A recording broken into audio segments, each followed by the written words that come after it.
How heavy is a glass of water? It seems like a simple question, doesn't it? If I hold it for a minute, it's not a problem, it's light. If I hold it for an hour, I will have an ache in my arm. If I hold it for a day, my arm will feel numb and paralyzed. The weight of the glass hasn't changed. It is exactly the same amount of water, but the longer I hold on to it, the heavier it becomes. Your stress, your worries, your negative thoughts, they are just like this glass of water. Think about them for a while, nothing happens. Think about them a bit longer and they begin to hurt. And if you think about them all day long, you will feel paralyzed, incapable of doing anything. We are a society obsessed with changing the world outside of us. We build skyscrapers, we conquer space, we optimize our economy. Yet, we are losing the battle inside our own heads. 2,500 years ago, a man sat under a Bodhi tree and realized a truth that modern psychology is only just catching up to.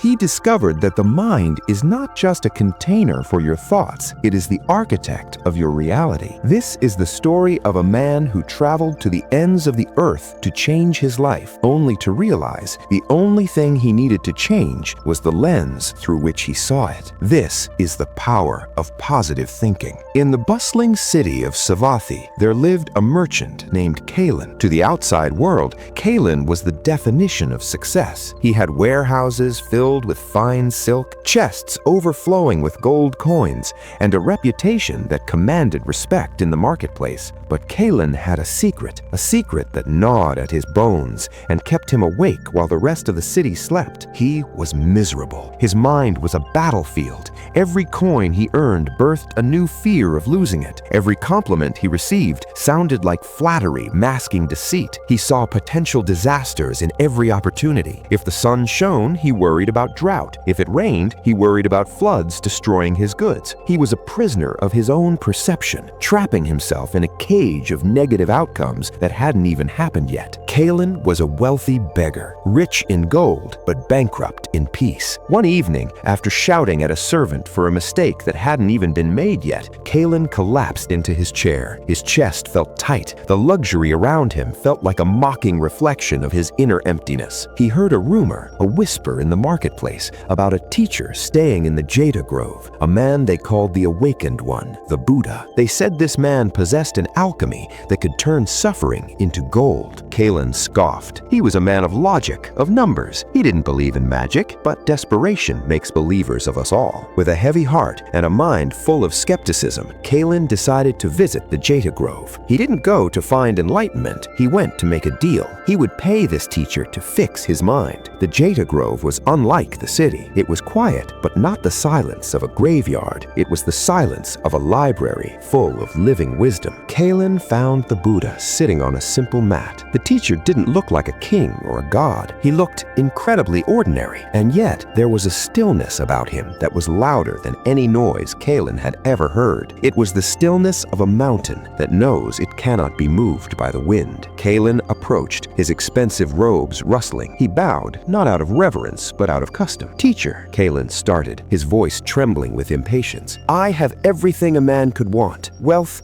power, status, but I am living in hell. My mind is my enemy. It constantly shows me what is wrong, what is missing, what is dangerous. I cannot stop the negative thoughts. They are like weeds that grow back no matter how many I cut." He reached into his robe and pulled out a heavy bag of gold. He placed it before the Buddha. "I will give you half my fortune if you can perform a miracle. Remove the negativity from my mind. Surgically remove my capacity to worry." The Buddha looked at the gold, then up at Kalen. His eyes were compassionate but amused. "I cannot take your gold, merchant," the Buddha said softly, "and I cannot remove your thoughts. If you cut out a man's stomach, he will not feel hunger, but he will also die. Your mind is an instrument. You do not destroy the instrument because it plays a sour note. You learn to tune it." Kalen frowned. "Tuning takes time. I don't have time. I want peace now." "Then you must understand the nature of the garden. Come, sit." The Buddha picked up a handful of dirt. "Imagine your mind is a garden," the Buddha began. "If you do nothing, what grows? Weeds, grass, chaos," Kalen replied. Precisely, the Buddha nodded. You do not have to plant weeds. They require no effort. They are the default state of a neglected plot of land. Negativity, fear, anxiety, these are the weeds of the mind. They grow automatically when you are not paying attention. But flowers require intention.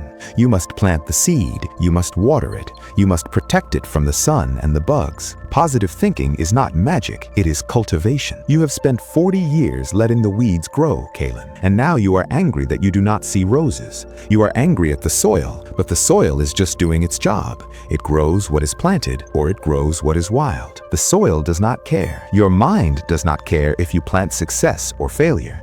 It will return to you what you sow, multiplied. Kalen felt a shiver. So I am to blame? No, the Buddha corrected gently. Blame is another weed. You are not to blame, but you are responsible. There is a difference. Let me tell you a truth that will change how you wake up tomorrow morning, the Buddha said, leaning in. Suppose a man is walking in the woods and is struck by an arrow. It hurts. It bleeds. This is physical pain. It is unavoidable. Life will shoot arrows at you, Kalen. You will lose money. You will get sick. People will betray you. This is the first arrow. But the man, upon being hit, immediately begins to weep. He thinks, why me? I am so unlucky. I will surely die. My wife will leave me. My life is over. He cries not just from the wound, but from the story he is telling himself about the wound. This is the second arrow, and this arrow is self-inflicted. Kalen stared, his mouth slightly open. The first arrow is the event. The second arrow is your reaction to the event. The first arrow is the market is down. The second arrow is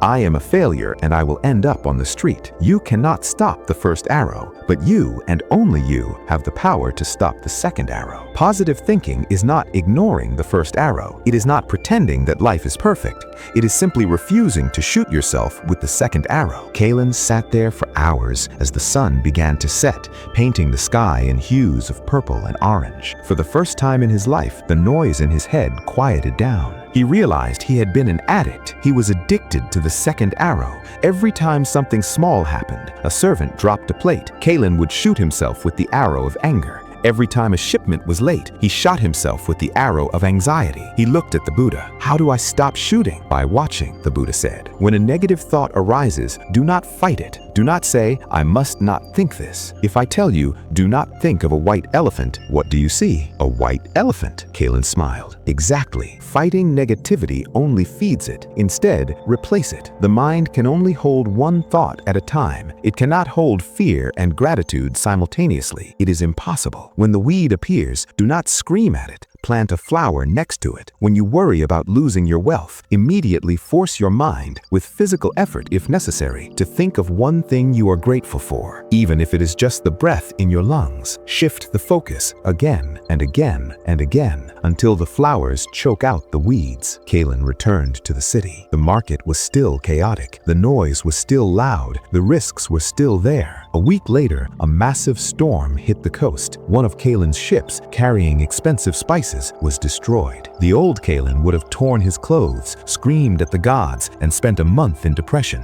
But when the news came, Kalen stood by his window. He felt the sting of the loss. The first arrow had hit. It hurt. He had lost a fortune. He closed his eyes. He felt the familiar urge to spiral into panic, to grab the second arrow. I am cursed, he thought. This is the end. He caught the thought. He looked at it, and he gently set it aside. He took a deep breath. I am alive, he whispered. My family is safe. I have other ships. This is an opportunity to rebuild my trade route more efficiently. He planted a flower. For the first time in his life, amidst the storm of loss, Kalen slept soundly. We are what we think. All that we are arises with our thoughts. With our thoughts, we make the world. The story of Kalen is not just a story from the past. It is the story of your life today, right now. You are walking through a field of potential. Every single day, you have a choice. You can let the weeds of fear, doubt, and insecurity overgrow your garden. You can shoot yourself with the second arrow every time life doesn't go your way, or you can become the gardener. Positive thinking isn't about being naive. It's not about smiling when your house is on fire. It is about knowing that you possess the ultimate power,